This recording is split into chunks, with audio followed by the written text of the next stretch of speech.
रामायणी 21। राम को मानने से नहीं जानने से दुख मिटेंगे। बहुत दुख की खानी तब बची हो जब राम ही जानी। राम ही जानी युक्ति जो चलई, युक्ति हूँ ते फंदा नहीं परई। युक्त ही युक्ति चला संसारा, निश्चय कहा न मानो हमारा। कनक कामनी घोर बटोरा, सब दही बहुत कहा रहे दिन थोरा।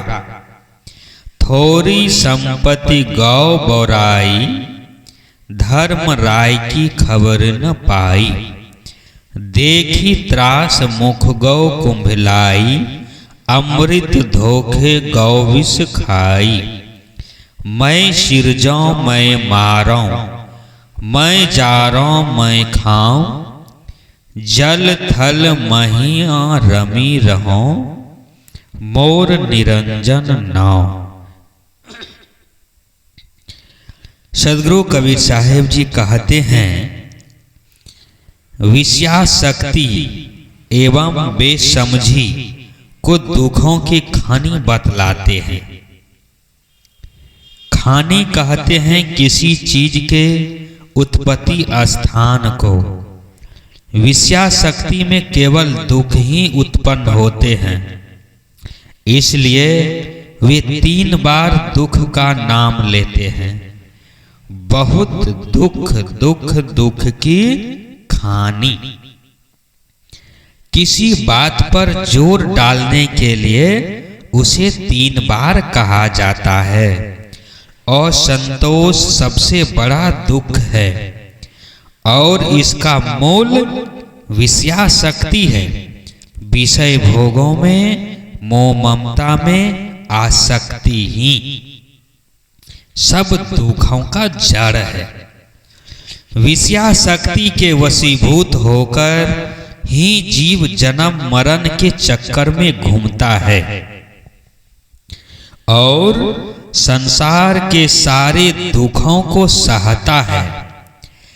गरीब से धनी और विद्वान से विद्वान, प्रजा से राजा तक जन्म, बुढ़ापा, रोग, पीर्य, वियोग, अपीर्य, संयोग, अभाव, असंतोष एवं मृत्यु के दुख से पीड़ित है।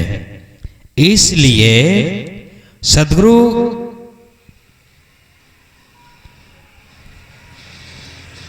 गीताकार ने कहा है, दुखालयम अशाश्वतम,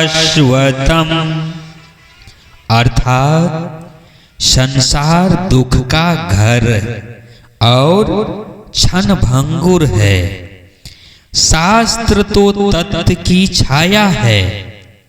सब जीव स्वयं रात दिन अभाव एवं दुखों का अनुभव करते हैं। जवानी और विषयों के संयोग के प्रमाद में अविवेकी आदमी इठलाता है, किंतु कुछ दिनों में उसे भी दीन होकर दुख भोगना पड़ता है। किसी ने सच कहा है, अरे मन अब तो समझ, धार अभी बाकी है, पार अभी बाकी है।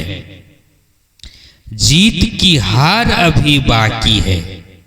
सारे दुखों का कारण है अज्ञान एवं ना समझी। क्योंकि मन का दुख सबसे बड़ा दुख है और इसका कारण अज्ञान है। सदगुरु कबीर साहेब जी कहते हैं, तब बची हो जब राम ही जानी। दुखों से बचने का रास्ता राम को जानना है, सिर्फ राम को मानना नहीं। मनुष्य का अपना असली एवं सार स्वरूप शुद्ध चेतन है, वही राम है। जब मनुष्य ये जान लेता है कि मैं शरीर नहीं हूँ, चेतन हूँ, अविनाशी राम हूँ, तब उसकी दृष्टि बदल जाती है। उसे विषयाशक्ति से घृणा हो जाती है। तब वो पर विषयों से हटकर स्व राम में रमता है। विषय क्षणभंगुर है, राम अविनाशी है। विषय जड़ तथा पराये हैं और राम चेतन तथा अपना स्वरूप है। जो अविनाशी स्वरूप राम में रमता है, उसकी दृष्टि में विषय भोग तुच्छ होते हैं, इसलिए उसको विषयों से वैराग होता है। उसके हृदय में किसी प्राणी पदार्थ के लिए लोभ और मोह नहीं होते, इसलिए उसे कभी अभाव और असंतोष की खटक नहीं होती। वो सदैव अपने अमृत धाम स्वस्वरूप राम में ही निमग्न रहता है। देहा अभिमान छोड़ देने से उसे बुढ़ापा तथा रोग का भी भय नहीं होता। बुढ़ापा तथा रोग आने पर वो सदैव सम रहता है। वो समझता है कि जिस पर बुढ़ापा तथा रोग व्याप्त हो रहा है, वह शरीर मैं नहीं हूँ। मैं शुद्ध चेतन हूँ। नो मेरा क्षय है, नो मेरी मृत्यु। मैं तो अविनाशी सदैव कल्याण रूप हूँ। वो समझता है कि 50-100 वर्ष की अवधि से सीमित शारीरिक जीवन मेरा असली जीवन नहीं है। मेरा असली जीवन तो अनादि अनंत है।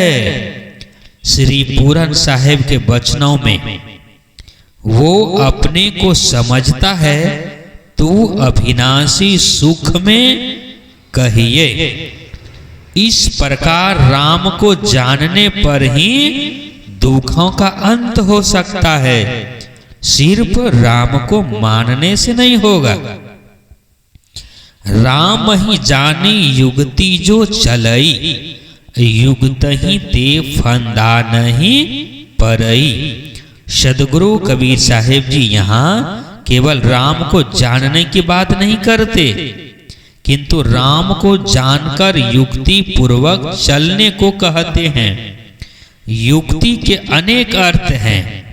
मिलन, तर्क, उचित, विचार, हेतु, नीति, चातुर्य, अनुमान, उपाय, योजना, चाल, रीति तथा एक अलंकार, जिसमें अपना भेद छिपाने के लिए किसी क्रिया या उपाय द्वारा दूसरे को धोखा दिया जाए।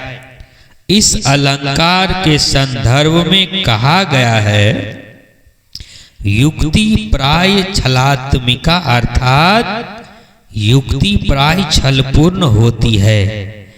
परंतु इस रामायणी के संदर्भ को देखते हुए युक्ति के अर्थ तर्क, विचार, उचित और उपाय ही लगते हैं। यहाँ विषयों से हटकर राम को जानने की बात है।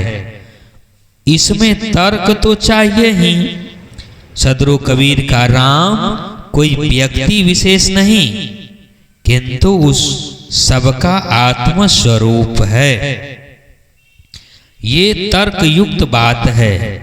विषय जड़ स्वरूप एवं पर है और राम चेतन स्वरूप एवं स्व है।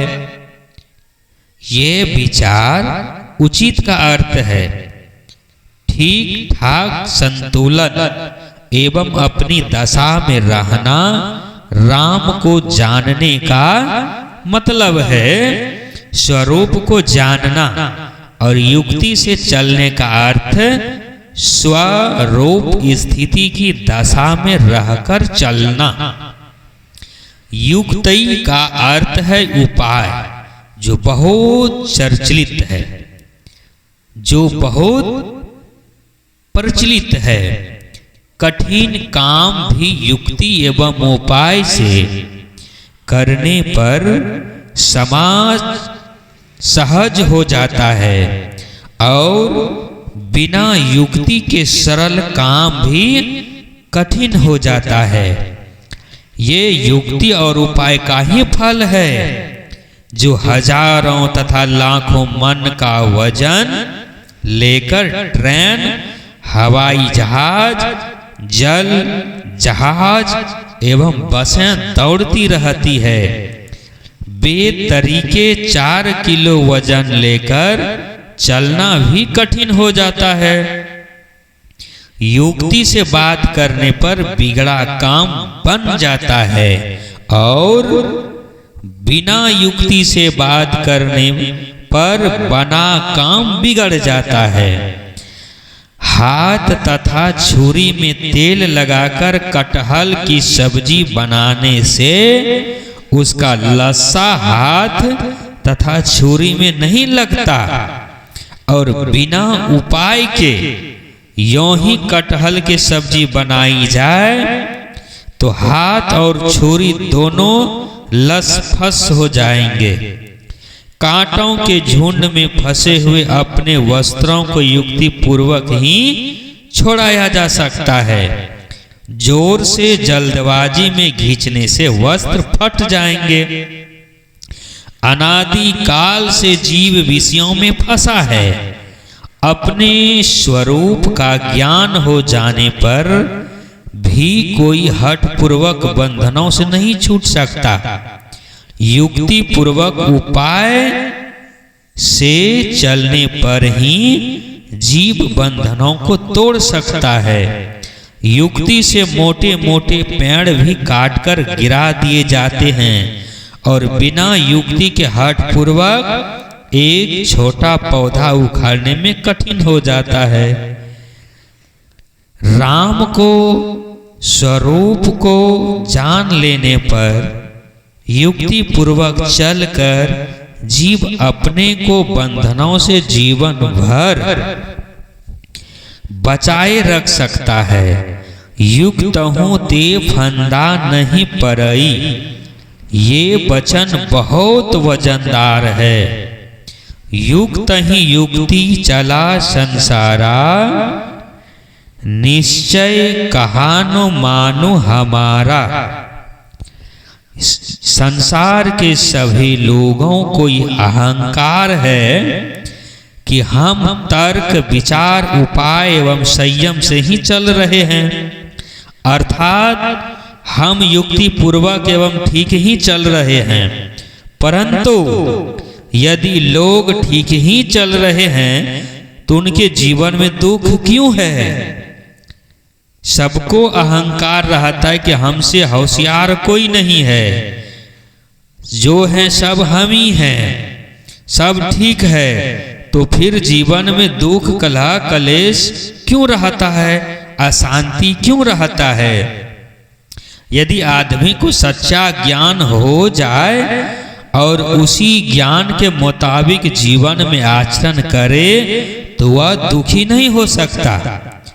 मनुष्य की समझ और आचरण गलत होते हुए भी वो उनके प्रति अच्छा होने का अहंकार करता है। वो गुरुजनों की बातों पर ध्यान नहीं देता। निश्चय कहानो मानो हमारा का अर्थ है मनुष्य गुरु के सच्चे उपदेशों पर ध्यान नहीं देता है। जिनके लोभ और मोह में पड़कर मनुष्य गुरुजनों की सच्ची बातों पर ध्यान नहीं देता, वे धन ऐश्वर्य परिवार मान प्रतिष्ठा बहुत थोड़े दिन रहने वाले हैं। संपत्ति और समाज तो हम चाहे जितने जुटा लें किंतु इनके साथ हमें बहुत ही कम समय रहना है। फिर इनका प्रमाद कैसा, इसका घमंड कैसा। थोड़ा ऐश्वर्य सम्मान एवं जन समाज पाकर आदमी अहंकार के नशा में पागल हो जाता है। उसे मौत की याद नहीं रहती, जो एक ही क्षण में सबसे वियोग करा देगी, उसे मौत की खबर नहीं है। बाल पकना, दांत टूटना, आंखों की रोशनी घट जाना और चश्मा लगाने के लिए विवश होना, चाम में सिकना आना आदि मौत की अनेक सूचनाएं हैं। लेकिन विमोहित मानव उन्हें पढ़ नहीं पाता। मौत की खबर एवं संदेश का उसे भान नहीं है। इस भूतल पर बड़े बड़े राजे महाराजे होकर चले गए, आज उनके नाम निशान भी नहीं है। सदगुरु कबीर साहिब जी साखी ग्रंथ में कहते हैं, ऐसा ये संसार है जैसा सेमर फूल, दिन 10 के व्यवहार में झूठे रंगन भूल। कबीर धूली सकेली के पुड़ी जो बांधी ये, दिवस 4 का पीखना अंत खेह की खेह। कबीर मंदिर लाख का जड़िया हीरा लाल, दिवस 4 का पीखना बिनस जाएगा काल। सपने सोया मानवा खोली जो देखे नैन, जीव परा बहु लूट में ना कछु लेना देन। मरोगे मर जाओगे कोई न लेगा नाम, उजड़ जाए बास होगे छोड़ी बसंता गांव। कबीर जो दिन आज है सो दिन नाही काल, चेत सके तो चेतिले मीच परी है ख्याल। जिसने पहले से ही देहा अभिमान एवं माया अभिमान नहीं छोड़ा है, ऐसे मोहासक्त जीव के सामने जब मृत्यु का समय आता है, वो भयभीत हो जाता है। वो देखता है कि मेरा सारा अपना माना हुआ छूट रहा है। जमीन, मकान, रुपये, परिवार, समाज, सम्मान, जिन्हें वो अपना मान रखा था, उनके छूटने के बाद सोचकर मुख सूख जाता है। तब उसे लगता है कि मैंने स्वप्न की संपत्ति के लिए घोर पाप कर डाले हैं। आज सूझ पड़ती है कि मैंने अमृत के धोखे में विष खा लिया है, परंतु अब पछताए होत क्या जब चिड़िया चुग गई खेत। आदमी जीवन भर अमृत के धोखे में विष खाता है। विष पंच विषय है, अमृत जीव है, जिसे इस रामायण में राम कहा गया है। व्यक्ति विषयों में डूबा रहता है, जो दुखों के कारण बनते हैं। वही समझदार है जो विषयासक्ति छोड़कर अपने चेतन स्वरूप अमृत में स्थित हो। इस रामायण के अंत की साखी में कहा गया है, मेरा नाम निरंजन है, मैं ही जन्मदाता, मारता, जलाता और खाता हूँ। मैं जल स्थल सर्वत्र रमता हूँ। ये निरंजन कौन वाला है? निरंजन का शाब्दिक अर्थ है मायातीत एवं निर्दोष। निरंजन ब्रह्म के लिए भी प्रयुक्त होता है। इस रामायणी तथा अगली रामायणी में प्रयुक्त होने वाला निरंजन शब्द दो अर्थों वाला है। एक अर्थ है काल और दूसरा अर्थ उस उल्टी हुई ब्रह्म धारणा के लिए है जिसमें सारी सृष्टि की उत्पत्ति, स्थिति और प्रलय माना गया है। बोलिए सद्गुरु देव की जय।